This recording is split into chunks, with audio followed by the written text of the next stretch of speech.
Hello YouTube model community, Phil here at Horton's Hot Rod Shop. Today I'm going to do a little video on some what if funny cars.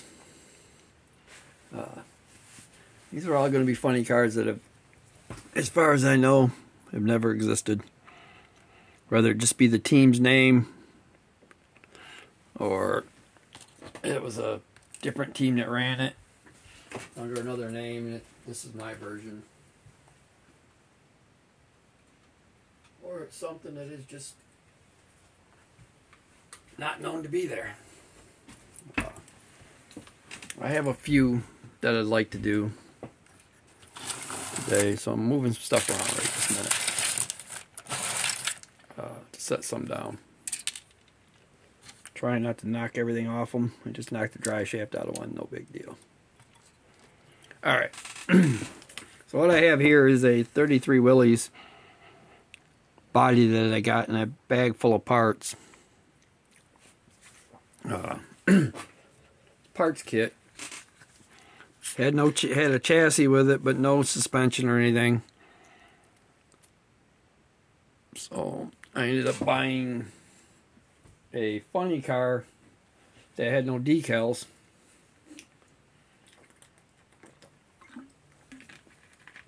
And in the process of getting decals for it, I bought another one that had no body, but it had the Tom McEwen dragster and the decals for the funny car.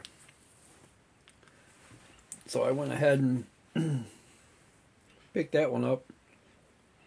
I built both chassis. Couldn't decide which chassis I wanted to put under it. I did one red, one blue. Had them both sitting on the table. Finished off the McEwen. Playing around, picked this body up and happened to set it over top of the funny car chassis, and it fit fairly decent. I had a little trimming to do back towards where the windshield is. So we're going to show this one first.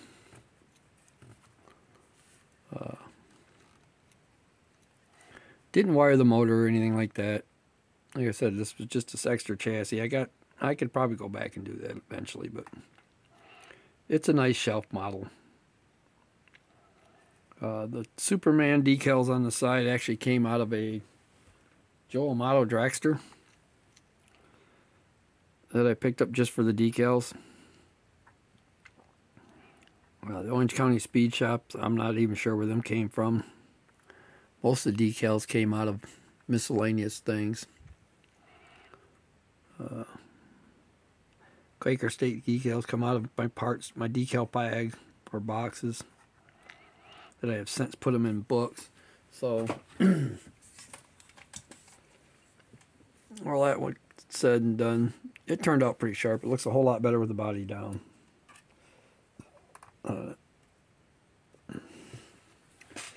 Looks a lot more radical this way.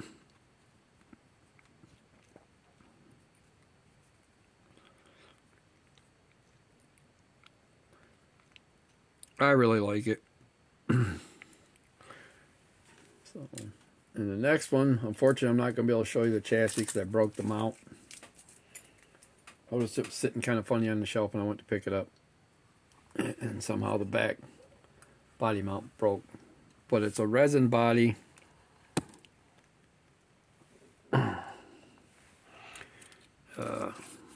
In real life, it's the beach something drag car.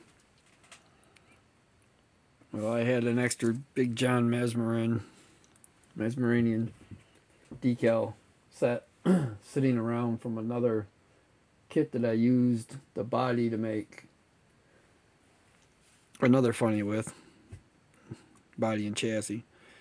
So I found a chassis that would fit this body. It's resin, like I said. This one is actually painted in the Tamiya clear red over the Tester's silver. Lacquer, extreme lacquer silver with all the flake in it. And this was just kind of a test piece.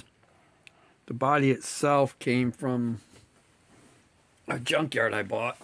Had a huge crack in the resin. Yep, that's me wiping off some of the dust I didn't get the first time. Trying to be careful not to break anything else off it. Right now, the body mount's drying back on it again, so I'm going to leave that alone. All the decals came out of the Big John Masmaranian kit. The ISKI cams, I figured I'd put them on that way so when you were standing on this side of the car, you could read the one on that fender because you can't even see the one on this fender. So that one come out pretty cool. This is kind of a what-if situation for that car, for this team. Chassis is just a complete chassis. This one here, I bought in a bag kit. It's still dusty. It's a complete bag kit. Don't know who built it originally. I picked it up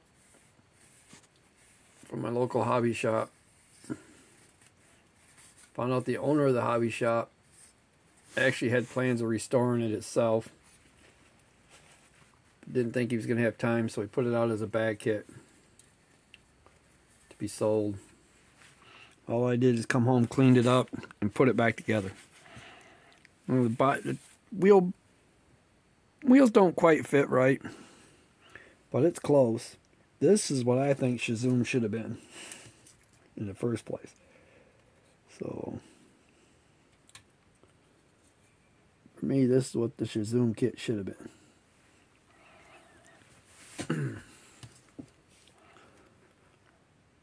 I think it's on the either the Gremlin or the Nova or the Vega Wagon chassis, I do believe.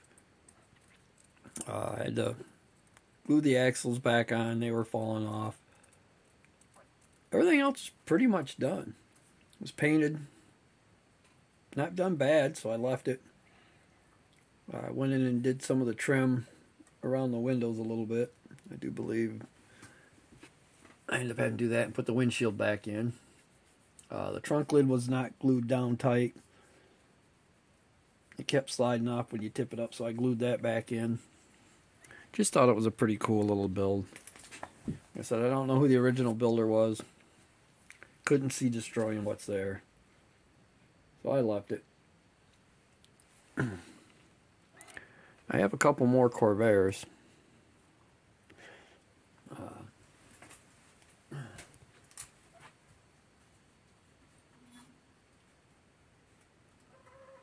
But now I'll get into one that is completely my design.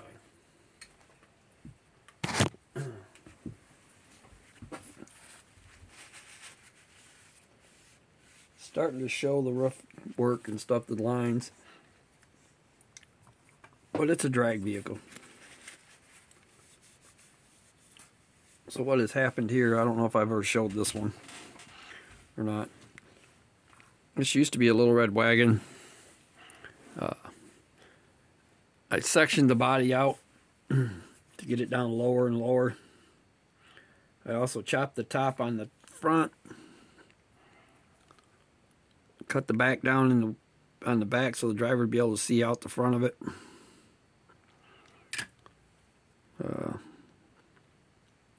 Brought the windshields down to the top of the body line so that you'd be able to see out through the front. Eliminated the bumper, eliminated the pockets for the headlights. This one has a funny too. If I can get it to let go. It's been sitting on the shelf for a while. You may not want to open. But this one is a reverse funny.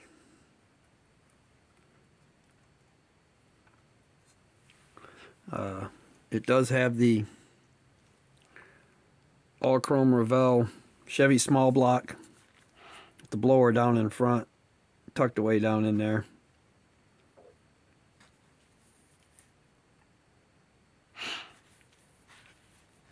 homemade headers.